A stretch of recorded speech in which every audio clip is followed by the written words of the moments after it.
안녕하세요. 오늘은 북한 권력의 핵심, 고위급 군 간부의 자제로 남부러울 것 없는 삶을 살았고, 충성심도 높았지만 코로나 시기에 목격한 놀라운 인권 유린의 현장을 목격하고 모든 걸 버리고 탈북한 리중혁 씨의 이야기입니다. 여러분, 전 세계를 팬데믹으로 이끌었던 코로나 바이러스 감염자가 초반 북한에는 한 명도 나오지 않았다는 이야기를 들어보신 적 있으시죠?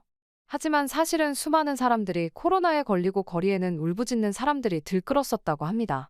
그리고 북한이 코로나를 수습하는 과정에서 충격적인 사건이 벌어졌다고 하는데요. 리중혁 씨가 직접 겪은 이번 이야기를 통해 북한의 미개한 정치 수준을 확인하실 수 있을 것 같습니다. 안녕하세요. 저는 리중혁이라고 합니다. 오늘 저는 코로나 시절 북한에서 제가 겪었던 충격적이었던 경험을 이야기를 드리려고 해요. 물론, 이곳 남한에서는 저렴하고 좋은 치료가 가능하지만 북한은 전혀 그렇지 않거든요. 물론, 아마 무엇이 되었든 여러분의 상상 이상이실 거예요.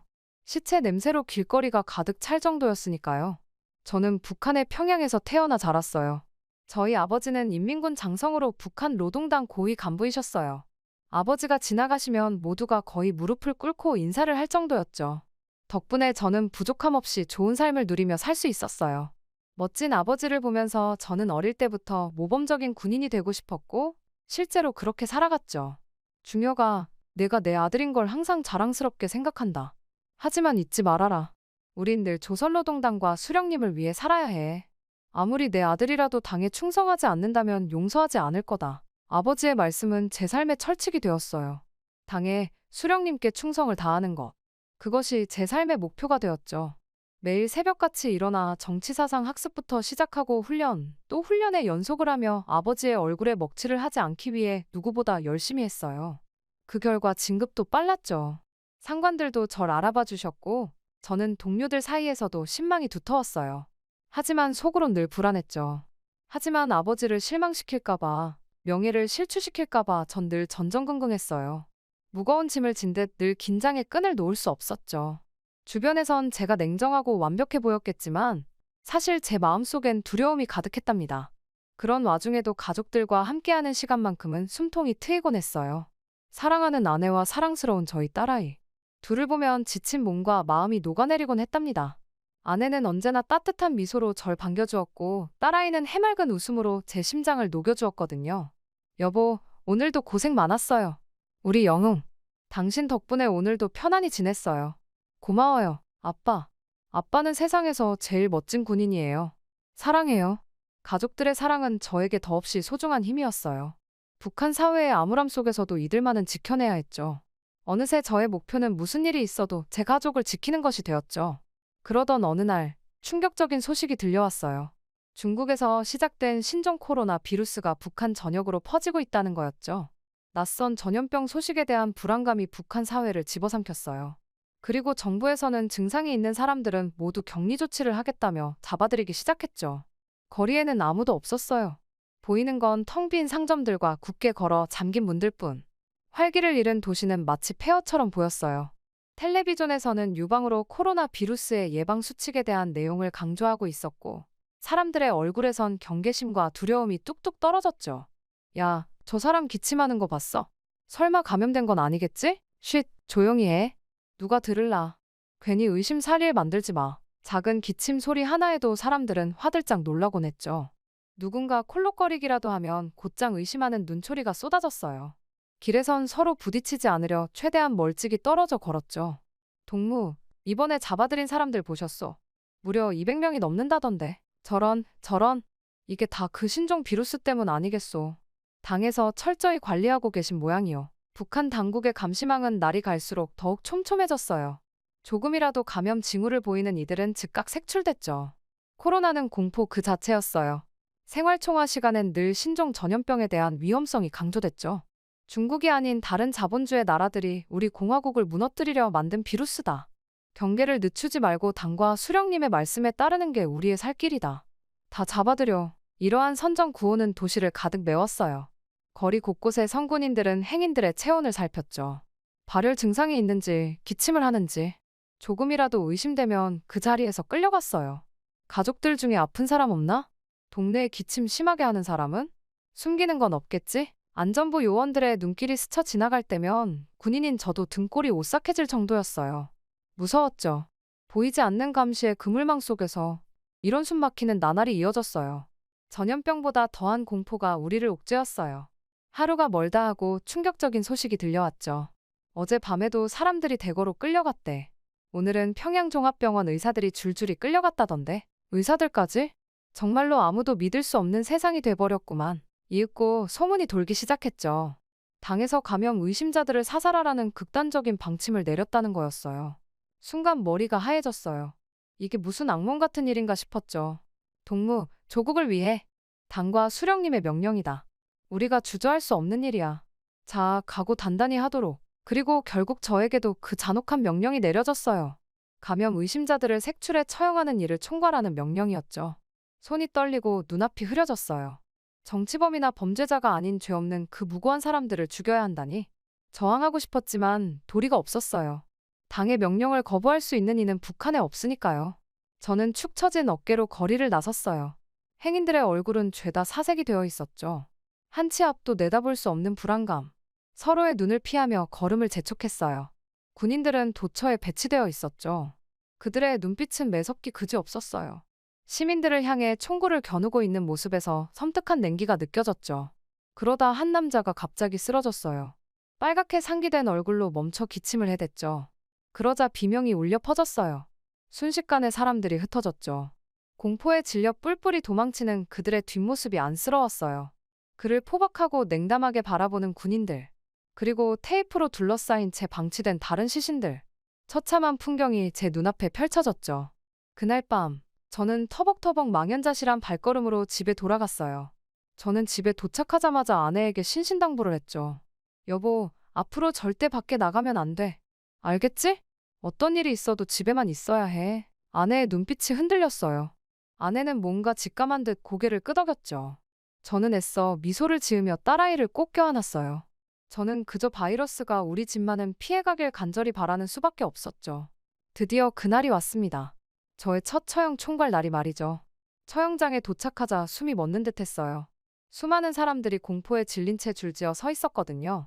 남녀노소 가리지 않고 겁먹은 눈으로 모두들 그곳에서 죽음을 기다리고 있었죠. 그들의 눈에서 절망이 피어올랐어요. 저는 목이 메는 듯 했지만 떨리는 목소리로 명령을 내렸어요. 처형 준비. 군인들이 일제히 총을 겨눴어요. 비명과 흐느낌이 뒤섞인 울음소리가 터져나왔죠. 그 절규가 머리를 울렸어요. 눈을 감아도 저 애원하는 눈빛이 잊히지 않았죠. 발포! 저는 쉰 목소리로 소리쳤어요. 동시에 귀를 울리는 총성이 울려 퍼졌죠. 처참한 비명이 하늘을 찔렀어요. 그리고 죽음의 정막이 찾아왔죠. 피 흘리며 쓰러지는 시신들.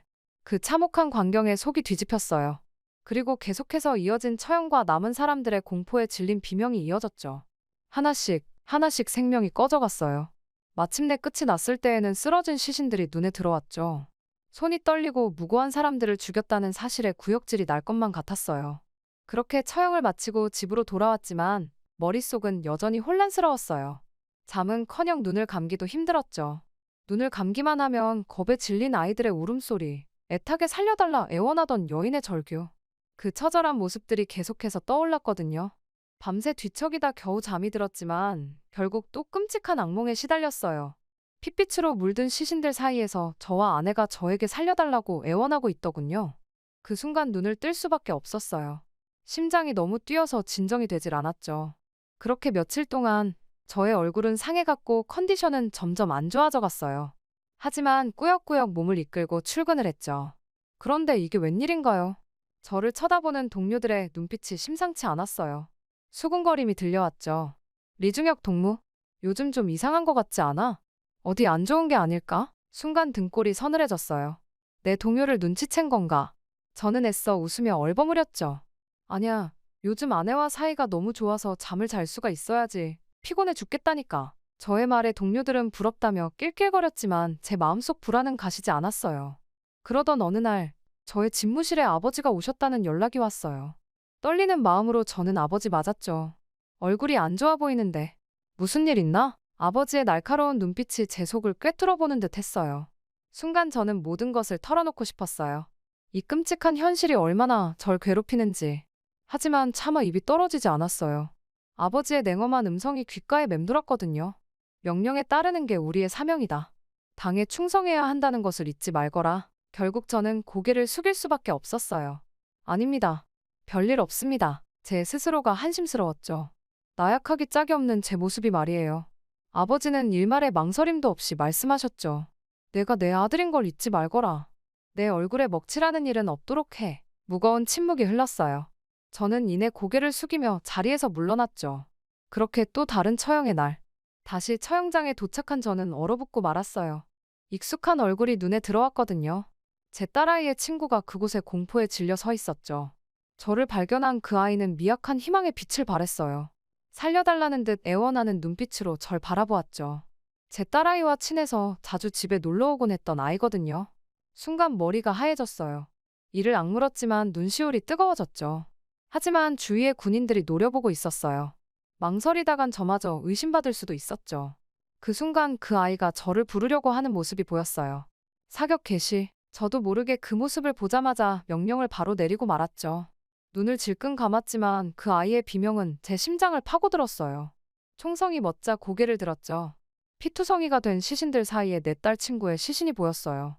세상이 빙글빙글 도는 것만 같았죠. 군 생활 중 고통스러운 날이었죠. 집에 돌아오는 길은 멀기만 했어요. 아무리 시선해도 피비린내는 사라지지 않았죠. 손이 덜덜 떨렸고 심장은 미친 듯이 뛰었어요. 집에 도착해서야 겨우 숨을 고를 수가 있었죠. 현관문을 열자 아내가 조금 걱정스러운 표정으로 저를 맞이했어요. 여보, 어서 오세요. 오늘 아버님 어머님 오신대요. 아내의 조금은 낮아진 목소리에서 왠지 모를 불길함이 느껴졌어요. 그 순간 아빠, 딸아이가 뛰어와 안겼어요. 순간 몸이 굳어버렸죠. 오늘 죽인 딸 친구의 얼굴이 떠올랐거든요. 하지만 애써 감정을 억누르고 저는 딸을 품에 안았어요. 하지만 죄책감으로 고개를 들 수가 없었죠. 부모님과 함께한 저녁 식탁은 무겁기만 했어요. 수저를 들 힘조차 나지 않았거든요. 여보, 입맛이 없으세요? 아내의 걱정 어린 음성이 들렸지만 고개를 저을 뿐이었어요. 그냥 스쳐 지나가길 바랐죠. 그때였어요.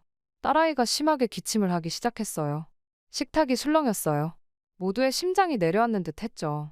특히나 아버지는 제 딸을 뚫어지듯 쳐다보셨어요. 에이, 우리 애기 요즘 너무 열심히 공부했더니 피곤한가 봐요. 제가 재우고 올게요. 아내는 애써 밝은 목소리를 냈지만 불안함이 잔뜩 서려 있었죠. 그 순간 저는 아버지와 눈이 마주쳤어요. 날카로운 눈빛으로 딸아이를 응시하시던 아버지는 저를 바라보고 계셨죠. 그 눈빛은 냉엄했어요. 의심과 경고의 메시지가 뚜렷했죠. 식은땀이 등줄기를 타고 흘렀어요. 식사를 마치고 부모님을 배웅하는데 아버지께서 저를 불러 세우셨어요. 나와 보거라. 아버지의 목소리는 차갑기 그지없었죠. 아버지를 뒤따라가자 으스스한 기운이 감돌았어요. 이내 아버지가 입을 열었어요. 미진이 혹시 감염 증세가 있는 건 아니냐? 그 말에 제 온몸에 피가 식는 듯 했어요. 네? 아닙니다. 요즘 밤을 새서 공부를 했다고 하더라고요. 저는 애써 둘러댔죠. 하지만 아버지의 눈빛은 꿰뚫어보듯 날카로웠죠. 그래? 쉬엄쉬엄 하라고 해. 아버지는 예상외로 부드럽게 말씀하셨어요. 저는 한시름 났다고 생각했죠. 그런데 아버지께서 뒤돌아가시다가 멈춰서서 말씀하셨어요. 미진이가 감염자라면 주저없이 죽여라. 당과 수령님을 위해서 말이야. 마음 약해지지 말고 명심해라. 그 말을 남기고 걸어가시는 아버지의 뒷모습이 섬뜩하게만 느껴졌어요. 아버지의 말씀은 천둥처럼 제 머리를 때렸어요. 자식에게 손녀를 죽이라니. 당과 수령님을 위해서라니. 처음으로 이게 맞는 건가라는 의심이 솟구쳤어요. 저의 세상이 붕괴되는 것 같았죠. 정신이 아득해졌어요. 이건 악몽이라고 제발 깨고 싶었죠. 하지만 눈앞의 현실은 혹독했어요. 가족을 지키려면 이곳을 벗어나는 수밖에 없었죠. 그렇지 않으면 제 손으로 딸을 죽여야 할지도 모르니까요. 하지만 어떻게? 머리가 복잡해졌어요. 탈북이라니 그건 매우 위험하고 죽음을 각오해야 하는 일이었으니까요. 집으로 돌아온 저는 한동안 멍하니 앉아 있었어요. 온 힘이 빠진 듯 했죠. 그때 아내가 걱정스레 물었어요. 여보, 왜 그러세요?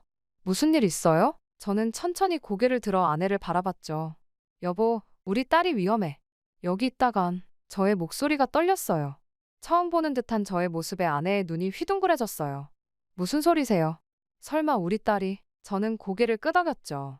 아내는 떨리는 손으로 입을 틀어막았어요. 당장 떠나야 해. 이 나라에선 우리 가족 모두가 위험해. 저는 결연한 어조로 말했지만 사실은 두려웠어요. 하지만 이게 우리에겐 유일한 선택이었죠. 알겠어요. 어떻게 해야 하죠? 아내의 목소리 또한 떨리고 있었어요. 저는 일단 아내에게 제가 다 알아볼 테니 우선 브로커를 찾아달라고 아내에게 부탁했어요. 그 이후 저는 탈출 계획을 짜기 시작했어요. 갖은 경로를 알아보고 동선을 파악했어요. 준비할 물품들, 신분증, 세세한 것까지 꼼꼼히 챙겼죠. 마음은 조급했지만 서두르다간 모든 게 수포로 돌아갈 테고 저희는 죽음을 면치 못할 테니까요. 하루하루가 전쟁 같았어요. 결국 아내는 브로커를 찾는 데 성공했고 이제 모든 게 끝나가는 듯 보였죠. 그런데 문제가 생겼어요. 우리 딸의 몸 상태가 나빠진 거예요. 기침이 심해졌고 열도 계속 올랐죠. 이제 더 이상 망설일 순 없었어요. 가정부도 눈치를 챈 것 같아 보였거든요. 잘못하면 이제는 정말로 신고당할 수도 있는 상황이었죠. 다행히도 이제 모든 준비는 끝났어요. 브로커와 접선 날짜도 잡았죠. 그리고 드디어 그날, 저는 떨리는 마음으로 아내와 딸을 트렁크에 숨겼어요. 아내는 울먹였고 딸은 약한 모습이었죠. 국경 초소에 다다랐을 때 식은땀이 등줄기를 타고 내려왔어요. 혹시 들킬까봐 마음은 전율했죠. 그때 익숙한 군인들이 절 알아봤어요. 오랜만이라며 반갑게 맞이하더군요. 리중혁. 오랜만이네. 여기는 무슨 일로? 저는 태연한 척 답했죠. 아, 특별 임무라네. 자네들도 경계 잘 서고 있겠지. 저는 그들을 잘 다독이며 잠시 쉬고 오라고 했어요. 이내 군인들은 고맙다며 초소를 비웠죠. 안도의 한숨이 나왔어요. 지금이었어요. 바로 지금 빠르게 두만강을 건너야만 했죠. 저는 재빨리 트렁크를 열어 겁에 질린 아내와 딸을 데리고 강으로 향했어요. 딸을 업고 강물에 뛰어들자 숨이 막히는 차가움에 모든 감각이 무뎌졌어요. 강물에 냉기는 뼛속까지 파고들었죠. 저는 애써 힘을 내 헤엄쳤어요. 아내와 함께 딸을 업은 채로 헤엄을 치는 건 지치고 힘들었지만 멈출 순 없었어요. 딸을 살려야만 했으니까요. 그 순간 뒤에서 고함 소리가 들려왔어요. 점점 가까워지는 군인들의 소리가 들렸죠. 저희는 공포에 질려 더욱 격렬히 헤엄쳤죠. 귓가를 스치는 총알이 느껴졌어요. 목숨을 건 사투였죠. 저희는 필사적으로 강을 건넜죠. 그렇게 기적적으로 무사히 강을 건넜어요. 그곳에서 브로커가 우릴 기다리고 있었죠. 저희는 안도의 눈물을 흘렸어요. 하지만 아직 안심할 순 없었어요. 저희는 차를 타고 바로 교회로 피신했죠. 그곳에서 우리 딸은 약을 받고 따뜻하게 체온을 유지할 수 있었어요. 점점 열이 내리는 딸을 보며 저희는 안도했어요. 우여곡절 끝에 저희는 브로커의 도움으로 라오스를 건너 태국에서 한국 대사관으로 난민 신청을 하고 마침내 인천행 비행기에 올랐죠. 그제서야 비로소 기장이 풀리는 듯한 기분이 들었어요. 한국 땅을 밟는 순간 아내는 터져나오는 눈물을 주체하지 못하고 딸을 꼭 껴안고 엉엉 울었어요. 저 또한 북받치는 감정을 억누를 수가 없었죠. 저는 믿을 수 없다는 듯 주변을 둘러봤어요. 화려한 건물, 자유로운 사람들, 꿈만 같았어요. 제가 상상하지도 못한 남조선의 모습이었거든요. 저는 홀린 듯 아내와 딸을 꼭 껴안았어요. 그렇게 한국에 도착한 우리 가족은 국정원의 안내를 받았어요. 낯선 땅에서의 삶이 시작되는 순간이었죠. 많은 것들이 달랐지만 차분히 적응해 나갔어요. 우선 각종 조사를 받았죠. 북한에서의 삶, 우리의 배경 등 세심하고 꼼꼼했어요. 그 다음은 기다리고 기다리던 건강검진이었죠. 특히 우리 딸. 과연 무사할까? 내내 가슴을 졸였어요. 의료진들은 친절하고 상냥했죠. 정성스레 우리를 대했어요. 딸아이는 코로나와 별개로 다른 폐렴 초기 증세로 보입니다. 약물 치료와 안정이 필요할 것 같네요. 너무 걱정 마시고 꾸준히 치료받으면 회복될 수 있을 겁니다. 의사 선생님의 말씀에 안도의 한숨이 나왔어요. 아내와 저도 검사를 받았죠. 다행히 우리는 건강했어요. 이 모든 과정이 신기하고 감사했죠. 북한에서는 상상도 못할 일이었으니까요. 의료 혜택에 눈시울이 붉어졌어요. 코로나 검사도 받았죠. 모두가 음성이라는 사실에 저희는 한시름 놓았어요. 북한에 있었다면 코로나로 의심되어 죽임을 당할 뻔했지만 이곳에서는 치료를 받을 수 있다는 사실에 눈물이 나더군요. 그 다음은 대한민국 정부가 북한 이탈 주민들을 위해 마련한 하나원으로 갔어요. 그곳에서 우리는 한국 사회의 기본을 배웠죠. 문화, 법률, 언어. 저희는 조금씩 익숙해져 갔어요. 하나원 교육을 마치고 마침내 저희는 우리만의 보금자리로 향했어요. 정부에서 마련해준 임대 아파트였죠. 사방으로 펼쳐진 도시의 모습에 아내와 딸은 감탄을 금치 못했어요. 북한에선 언감생심 꿈도 꾸지 못할 광경이었죠. 우리 집 문을 열고 들어서는데 이게 꿈인지 생시인지. 아담하지만 깨끗하고 단정한 내부. 최소한의 가구와 가전제품들. 최소한의 것들이 다 있었고 저희 셋이 살기에 충분했어요. 창가에 서서 도시의 야경을 바라보는데 문득 울컥했어요. 터질 듯한 울음을 참을 수 없었죠. 아내도 딸도 함께 울었어요. 고된 삶, 숨막히는 탈북의 여정. 떠올리니 만감이 교차했죠. 그런데 이 눈물은 한편으로 감사의 눈물이기도 했어요. 이곳에선 우리 가족이 안전할 수 있으니까요. 더 이상 억압과 공포에 떨지 않아도 돼요. 아파도 제대로 치료받을 수 있고 내 아이가 죽지 않아도 되는 곳. 생각할수록 북한에서의 삶이 부끄러워졌어요. 수많은 사람을 죽음으로 몰아넣었던 제 자신이 너무나 부끄러웠죠. 이 죄책감을 어찌 씻을 수 있을까? 가슴이 미어졌죠. 저는 이제부터라도 바르게 살아가리라 다짐했어요. 한국에서의 새 삶은 우리에게 기회이자 축복이에요. 아내와 딸에게 좋은 남편, 좋은 아버지가 되어주고 싶었죠. 저 하늘의 수많은 별처럼, 희망으로 반짝이는 서울의 야경처럼 우리도 빛나는 삶을 살아가고 싶어요. 작은 것 하나하나에 감사하며 이 자유를 가슴 깊이 새기며 말이에요. 여보, 우리 잘 살 수 있겠죠? 여기서 우리 딸 건강하게, 행복하게 키울 수 있겠죠? 아내의 따스한 손을 잡았어요. 네, 우리 함께 노력해요. 이제 과거는 잊고 앞으로 나아가는 거예요. 아내의 손을 잡으며 아직 두려움에 떨고 있을 북한 사람들을 떠올렸어요. 언젠간 북한에 있는 수많은 사람들도 우리처럼 자유를 만끽할 수 있으면 좋겠어요. 언젠간 통일이 되어 차별과 억압 없는 세상이 오기를, 아픈 것을 숨기지 않아도 되는 세상이 오기를 저는 지금도 간절히 소망합니다. 저 역시 미력 하나마 그날을 위해 노력하려 해요. 창밖으로 따스한 햇살이 쏟아져 들어와요. 어둠을 걷어내고 희망을 비추는 빛. 우리의 앞날도 그렇게 밝길 저희는 바랬답니다. 지금도 저희는 서로 의지하며 함께, 사랑하는 사람들과 함께 새로운 삶을 향해 저희는 계속 나아가기 위해 노력하고 있어요. 언젠간 북한 사람들이 꼭 남한처럼 치료를 받는 것이 어렵지 않은 상황이 오기를 바라면서 이만 이야기를 마치겠습니다. 감사합니다. 안녕하세요. 자랑스러운 6.25 참전용사의 후손, 평양뉴스 아나운서 김지은입니다. 최근 리일규 참사의 탈북 이후 여러 증언을 통해 너무나 가슴 아픈 이야기지만 꼭 한 번은 털어놓고 싶었다는 오늘의 이야기 끝까지 들어주세요. 안녕하세요. 저는 김민주입니다. 32살이고 얼마 전까지만 해도 북한의 외무성에서 일을 하고 있었습니다. 중국의 북한 대사관에서 일을 했었는데 지금은 대한민국에서 새 삶을 시작하고 있습니다. 대한민국에 온 뒤 처음으로 이렇게 제 이야기를 털어놓는데요. 돌이켜보면 좀 어이없을 정도로 황당하고 급한 탈북이었습니다. 다른 북한 사람들처럼 상상은 해봤을지언정 사실 제가 실행에 옮기게 될 것이라고는 생각을 못했어요. 저는 그래도 외무성에서 일한다는 것에 굉장한 자부심이 있었습니다. 저는 집안이 그렇게 좋지 않았거든요. 평범한 집안에서 태어나 그저 머리 하나 믿고 공부를 열심히 했고 다행히 그 노력들이 인정을 받아 저는 평양외대 재학시 유학생으로 중국 유학까지 다녀왔습니다. 엄청난 감시 하에 있었지만 그래도 감사했어요. 외국 유학이라니 저 같은 평범한 집안 출신은 꿈도 꿀 수 없으니까요. 이렇게 많은 지원을 받은 만큼 저는 뛰어난 성적을 냈고 중국으로 발령을 받으면서 제 가슴은 희망으로 가득 찼었습니다. 어릴 때부터 꿈꿔왔던 일이었거든요. 부모님도 오빠네 부부도 정말 자랑스러워했습니다. 우리 딸 이제 정말 출세했구나. 우리 딸이 외국에 나가 일도 하고 너무 자랑스럽네. 부모님의 말씀에 저는 고개를 끄덕였죠. 그때만 해도 저는 정말로 인생이 좀 핀다고 생각했습니다. 하지만 현실은 제 기대와는 너무나도 달랐습니다.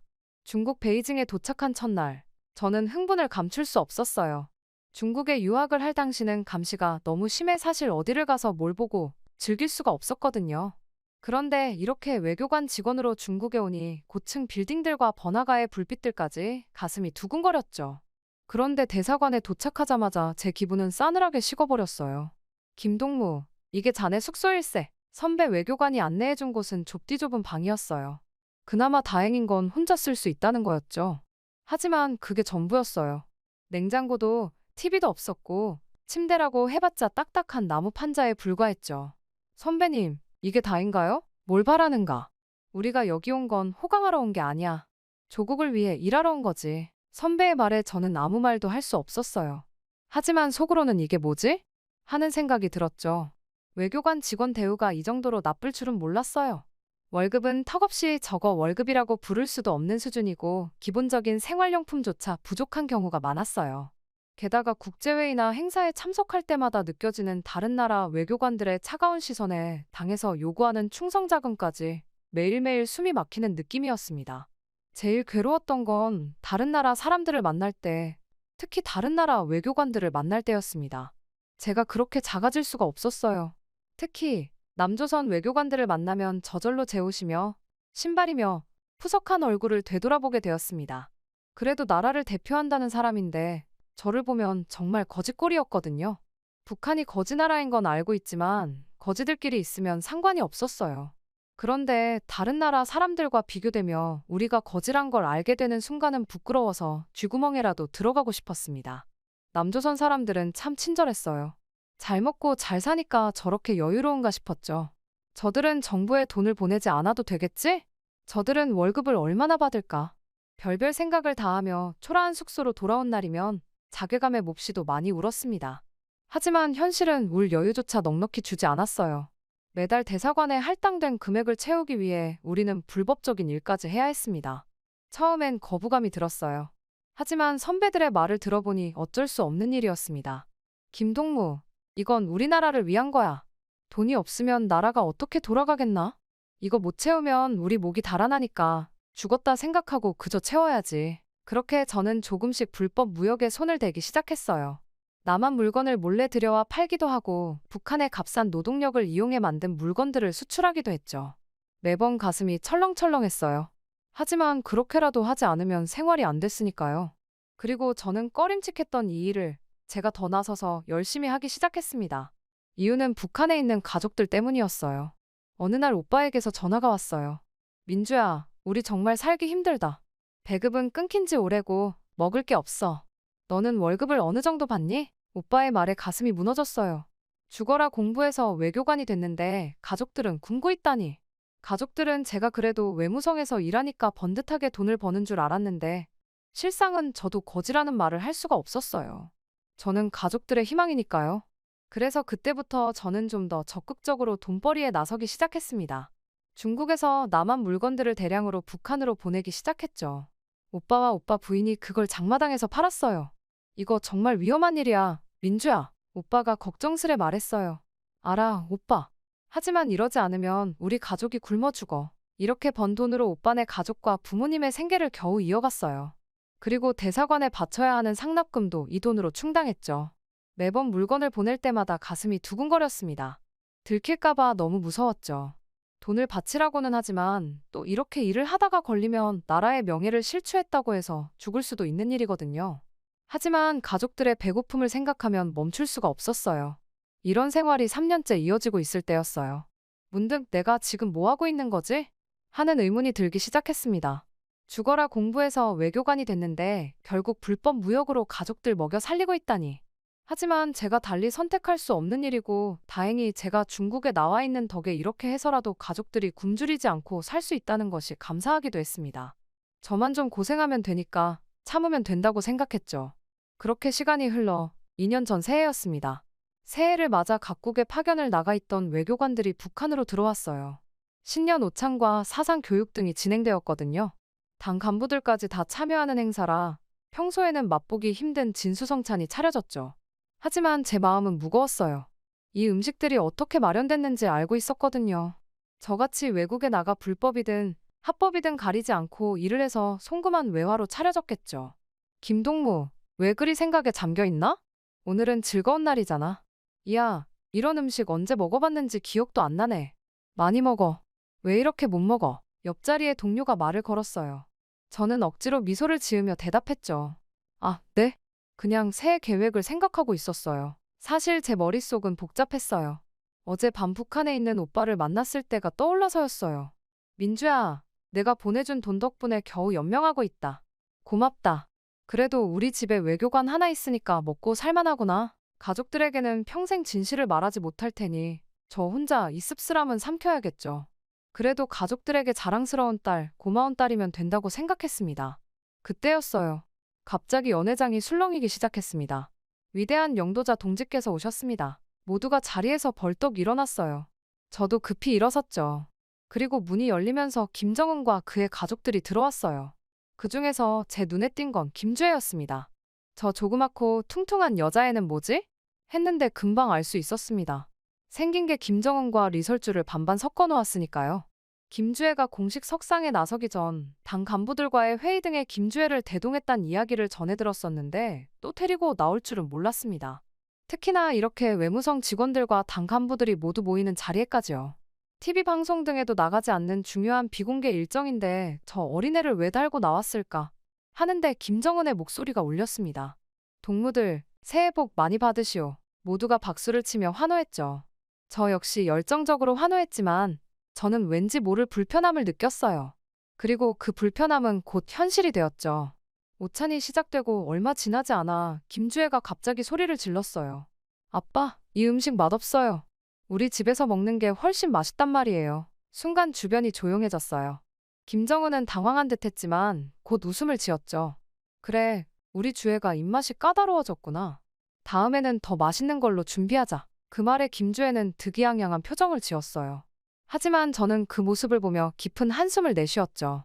저 음식 하나하나가 얼마나 귀한 것인지 저 아이는 알기나 할까요? 밖에서 얼마나 많은 이들이 굶어 죽어가고 있는지 알기나 할까요? 그 아이의 반질반질하고 통통한 볼, 두툼한 배가 눈에 들어왔습니다. 굶어서 부은 것이 아닌 순수 지방으로 꽉 찬 얼굴에 저도 모르게 한숨이 나오더군요. 신년 오찬이 끝나고 우리 외교관들은 조용히 한쪽으로 모였어요. 모두의 표정이 어두웠죠. 저게 뭐야? 저런 애가 어떻게 후계자가 될 수 있다는 거야? 한 동료가 작은 목소리로 말했어요. 쉿! 조심해. 벽에도 귀가 있다고. 다른 동료가 주의를 줬지만 이미 대화는 시작됐어요. 저도 용기를 내어 말했죠. 솔직히 저 정도면 걱정되지 않나요? 철딱서니도 없고 맹해 보이기까지 하는데. 순간 주변이 조용해졌어요. 하지만 곧 한 선배가 입을 열었죠. 사실 김정은에게 아들이 있다는 소문도 있어. 근데 왜 저 애를 내세우는 걸까? 그 말에 다들 귀를 기울였어요. 들리는 바로는 현송월 사이에서 낳은 아들이 있대. 근데 정통성 문제 때문에 내세울 수가 없대. 그럼 큰아들은? 그 애는 어떻게 됐대? 선배는 잠시 주변을 살폈다가 낮은 목소리로 말했어요. 큰아들은 지적장애가 있다더라. 그 말을 듣자 모두가 한숨을 쉬었어요. 그래서 어쩔 수 없이 김주혜 같은 애를 내세운 거구만. 누군가가 중얼거렸어요. 저는 그만 참지 못하고 말했죠. 이거 완전 망조 아닌가요? 나라가 이 모양인데. 쉿! 옆에 있던 동료가 저를 제지했지만 저는 계속 말했어요. 아니, 솔직히 이미 망한 거 아닌가요? 우리가 이렇게 쫄쫄 굶고 사는데 무슨 희망이 있다고. 그 순간 모두의 표정이 굳어졌어요. 제가 너무 나갔다는 걸 깨달았죠. 하지만 이미 엎질러진 물이었어요. 민주야, 그만해. 한 선배가 조용히 말했어요. 우리 모두 알아. 하지만 여기서 그런 말하면 위험해. 그 말에 저는 입을 다물었어요. 답답한 가슴으로 중국에 돌아온 뒤 저는 우연히 다른 나라 외교관과 이야기를 나눌 기회가 있었어요. 그는 저에게 물었죠. 북한의 후계 구도에 대해 어떻게 생각하세요? 저는 잠시 망설였어요. 하지만 이내 용기를 내어 대답했죠. 솔직히 말씀드리면 걱정됩니다. 김주혜는 아직 너무 어리고 국가를 이끌 준비가 되어 있지 않아 보여요. 그 외교관은 놀란 듯 저를 바라봤어요. 그리고 조용히 말했죠. 오, 이렇게 솔직한 북한 외교관은 처음 만나봐요. 그런데 이렇게 이야기를 하고 다녀도 괜찮나요? 지금이야 우리 둘뿐이니까 괜찮지만 북한 사람들끼리 있으면 위험할 것 같은데 이 불만이 너무 표출되지 않게 조심하는 게 좋겠어요. 그의 말에 저는 깊은 한숨을 내쉬었어요. 맞아요. 제 생각은 위험한 거예요. 하지만 한 번 터진 불만은 걷잡을 수 없이 번져갔습니다. 그렇다고 제 일을 안 한 건 아니에요. 일도 열심히 했고 남한 물건을 떼다가 가족들에게 넘겨주는 일도 열심히 했습니다. 그런데 며칠 전부터 좀 이상한 일이 있었습니다. 가족들이 연락을 안 받는 거예요.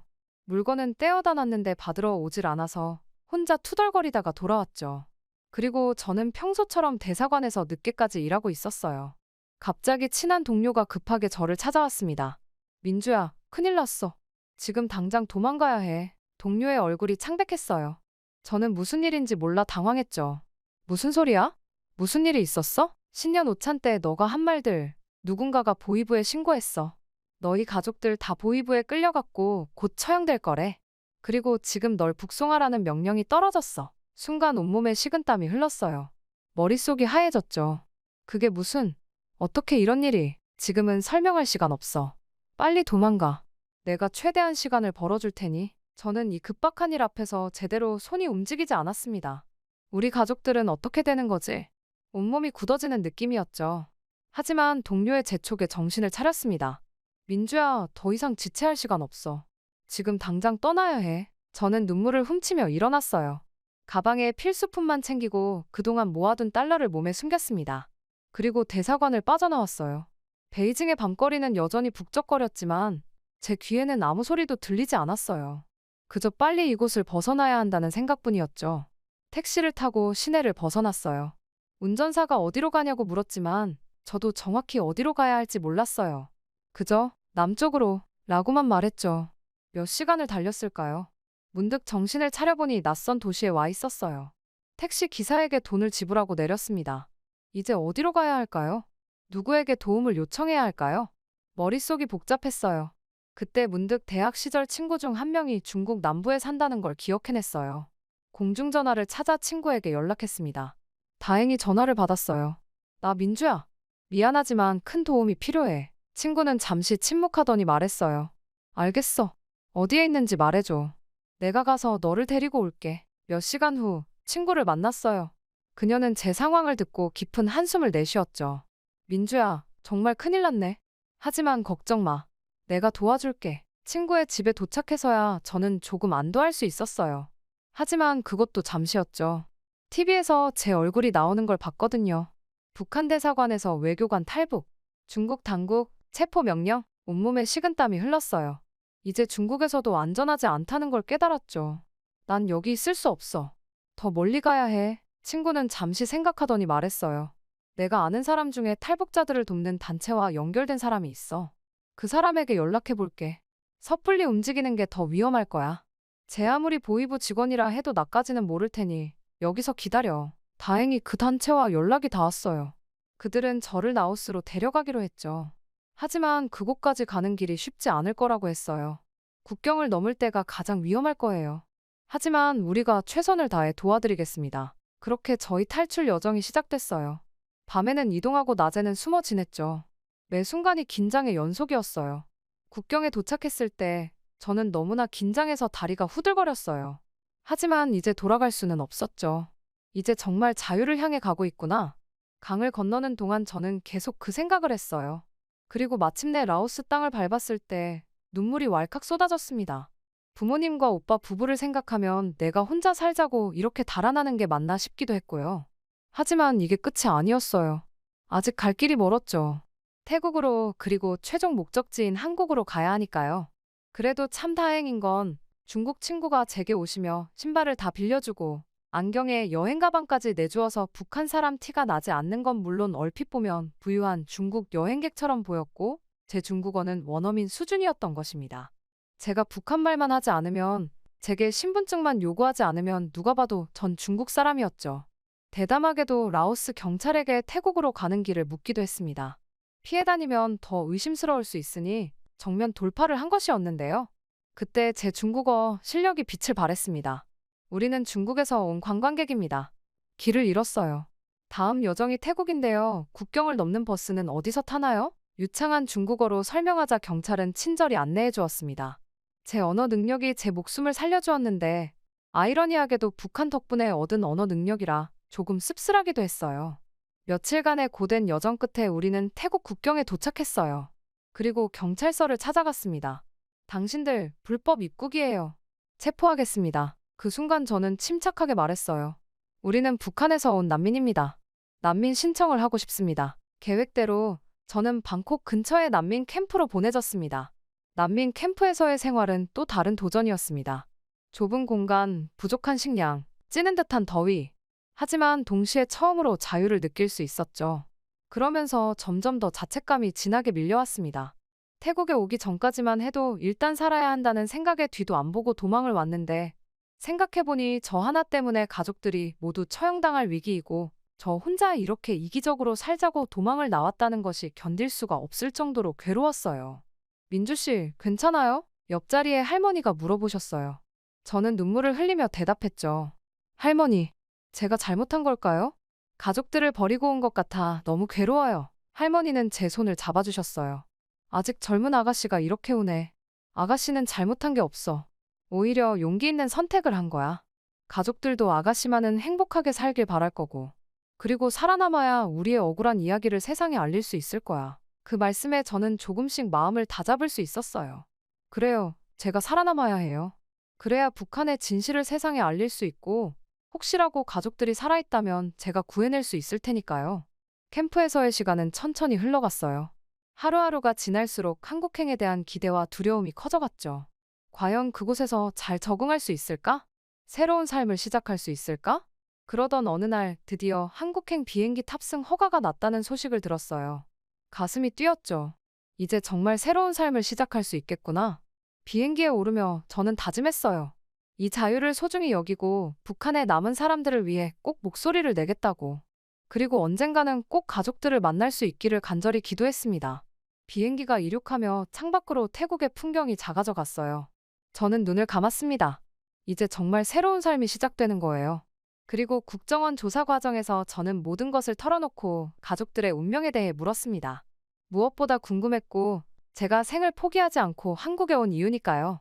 조사관의 표정이 어두워졌어요.